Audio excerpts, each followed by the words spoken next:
Welcome and thank you for joining me. Today I did hear something from a channel that I do watch, and I decided to investigate just to see, what they were speaking about, and it is thought crimes that I was watching. It really is true that Trump basically is a puppet, and he is there to be the face and the arm of the elite. And for some reason, we have these crazy, evil, demonic creatures who actually think that this man cares about them. He's going to make America great again, and they are going to live in this Caucasian utopia.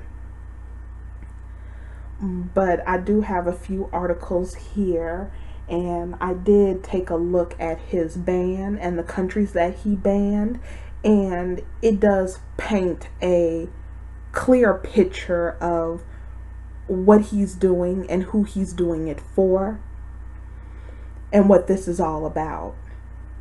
And it seems like they have decided to use their puppet to play their hand. And it says here, Trump shows true face of U.S., says Iran's supreme leader. They have began to really focus on Iran. The first implementation of this plan of theirs, they went after Iraq and Afghanistan. That was the target. They wanted a 2-for-1. Basically, all of the intelligence was saying they needed to go to Afghanistan, but somehow they pulled Iraq into it, and it was because they could get two birds with one stone. And now they are trying to pull it with Iran. So this is the same thing as when Bush was in office and they were telling us about the lies of they had weapons of mass destruction and so on. They did not have weapons of mass destruction. It was a lie. It was a reason they wanted to get into the country. It was for resources, but this is a power play to completely swallow up the world. They want complete control of the world, and they want to place themselves, and they want to place centralized banks in these countries because they don't have them. And this is a way that they are exercising control. And this is why this ban has gotten started. And if you noticed, a lot of people are coming in opposing Iran. They did not want to do the deal with Iran when Obama was president, and Obama was really trying to maneuver and shift as best he could not to get into the messed up situation that they are trying to drag us into. As far as Iran goes, this is the single biggest state sponsor of terrorism in the world. And I think it is wise to make certain that Iran recognizes that what it is doing is getting the attention of a lot of people. And we have a responsibility, along with the rest of the nations that want to maintain stability, to be absolutely clear with Iran in this regard. It does no good to ignore it. It does no good to dismiss it. And at the same time, I don't see any need to increase the number of forces we have in the Middle East at this time. That's not in the cards right now. We always have the capability to do so, but right now I don't think it's necessary. Okay, he's sitting here saying that Iran is the biggest state sponsor of terrorism, which is not true. The United States is the biggest country that sponsors terrorism. Black people are being terrorized every day. I recently did a video on how there were a group of white kids acting out the purge, going to a black neighborhood, basically to practice their serial killing skills on black people because they were black.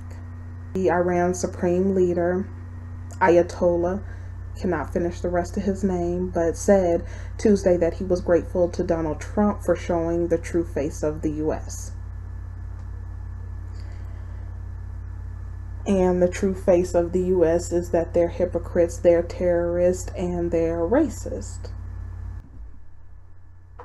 That perhaps there isn't any, or that the press has some reason to refrain from reporting on terror attacks. Yesterday, before American forces, military forces, at MacDill Air Force Base, Donald Trump said that there were terror attacks all over Europe.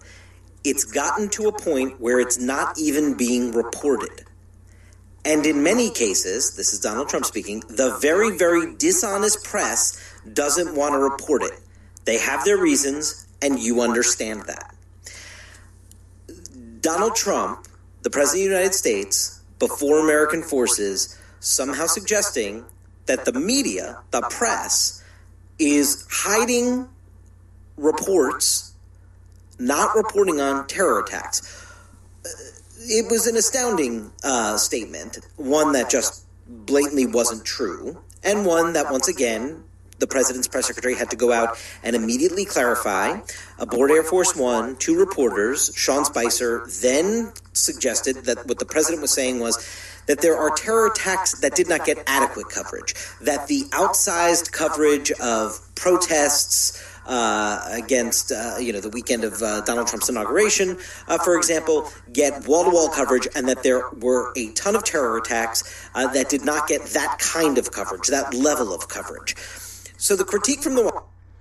And that right there just shows they always have to have someone to come in and clean it up after their buffoonish asses when they cannot even tell a good lie. With all that IQ and intelligence level, they should be at least be able to, pull off a good lie.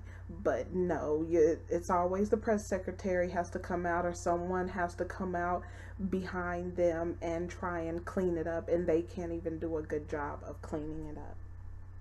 White House of how the press does its job in terms of covering terror attacks is that there isn't adequate coverage for all terror attacks. The White House then later put out a list of 78 terror attacks that occurred from October 2014 through the current day, basically. And if you look at the list and match it up against CNN's coverage of these terror attacks, or the press coverage overall beyond CNN, you will see that the great majority of these 78 attacks received reporting and coverage.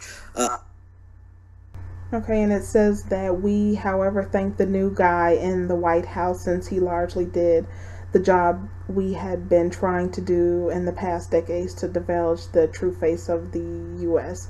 We had been working to show to the world the depth of corruption in U.S. government and ranks and files of the ruling elite. Trump did it in a few days after coming to the White House. Of course, they don't care. They think they're going to get their plan done. And it's just insanity. They are drunk off of themselves, thinking that they can go against the world. They have a boost because they were able to subjugate groups of people, and now they think that they can do this to everyone in the whole world. And to me, it seems like, because I do look at the articles and what's going on in the world, but I do look at it from a biblical standpoint. And a lot of people, they have been waiting for this one man, who they call the Antichrist. And, that word is thrown around a lot. And a lot of people were saying, oh, Barack Obama was the Antichrist. He was going to have a third term. When I go onto YouTube, I don't see those videos. I really wonder where those videos are, since, Barack Obama was the son of the devil and he was going to, make the apocalypse happen, which didn't happen. And that just showed their racism and craziness. But it does have biblical implications, because in my mind, I'm wondering, because I know there's a spiritual world and there's the natural world. And when the Bible is talking about man, is he talking about a man, or is he talking about a group of people? Because to me, it could be a man, but to me, the Antichrist, seems like it's several people or a group of people. And they want to have ownership and rulership over the entire world. And it looks like Trump is trying to make that happen, especially with the elitists, because what's very interesting about his bans, a lot of these countries, they do not have a centralized bank, because here it lists the countries.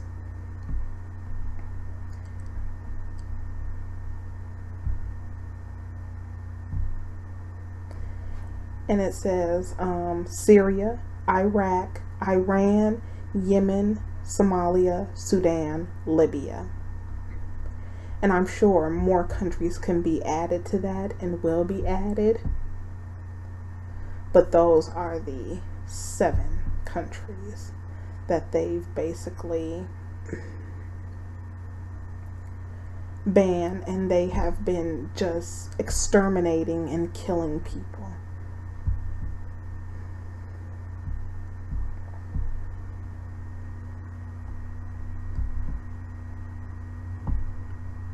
And it seems like Iran is the next in line. They have been applying pressure to these people. They have been saying these people are doing stuff that they have not been doing.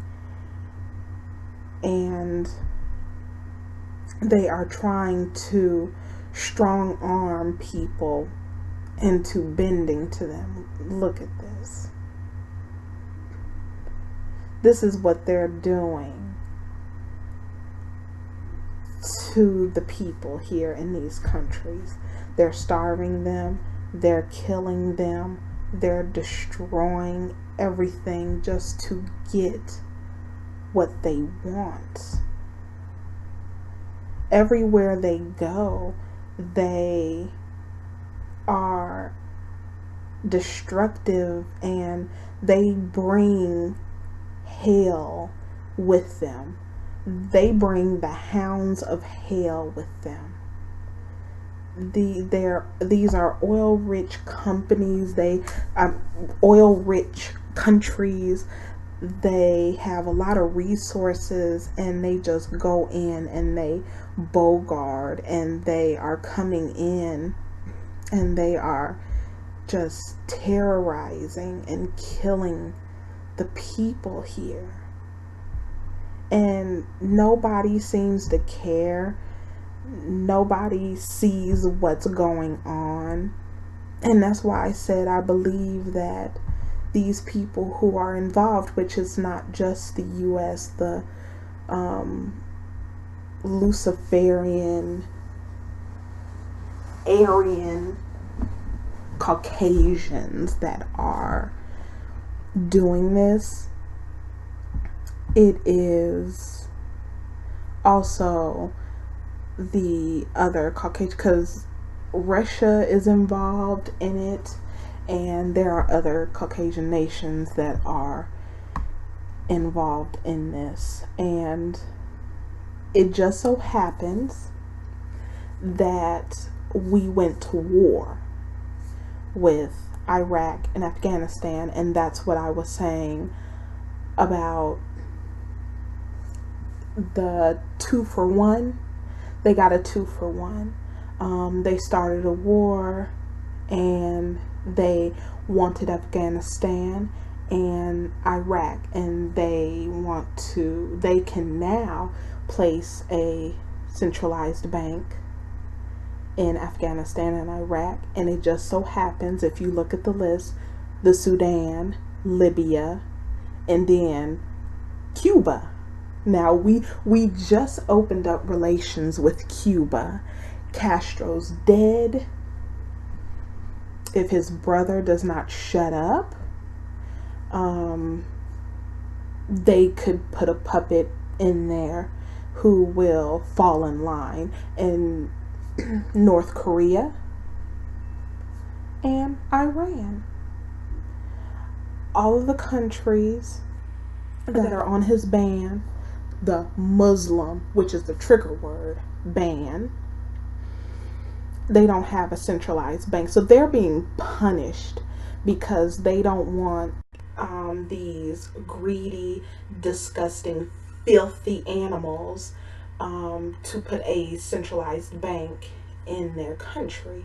They are being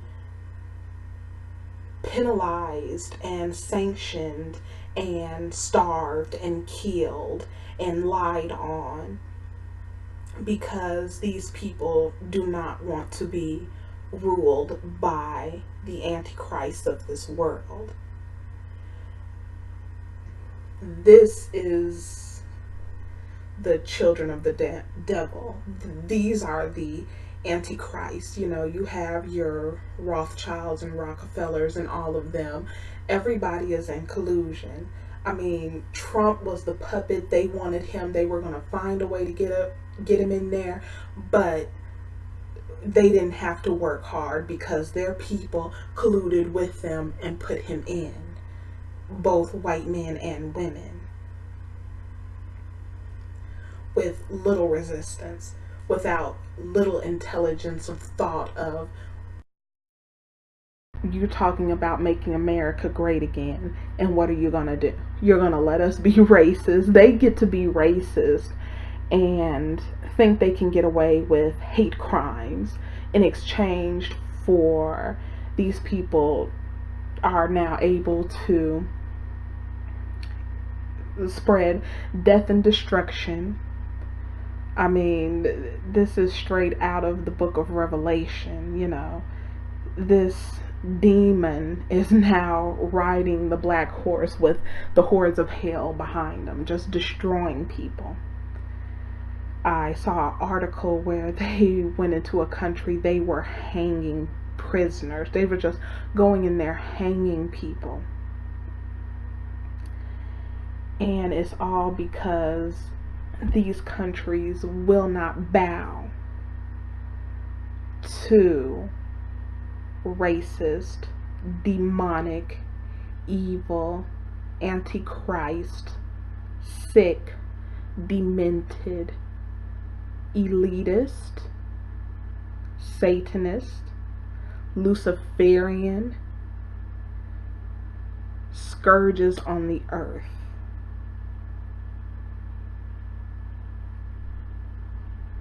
You can take a look at Trump's banned countries and then just pull up countries that don't have a centralized banking system. And surprise, surprise, they were into it with Cuba. And I guess they found a way around that. They were pushing North Korea. They were starting with Iran. How did the Sudan get in the middle of this? Iraq did not have weapons of mass destruction. Afghanistan had nothing to do with 9/11. And then you have Libya. It's apparently clear who the Antichrist is, who the evil ones are, who the devil's children are and what's going on here. Those are my thoughts. So tell me what you think, and I'll leave the articles in the description box below. Comment, and I'll see you next time.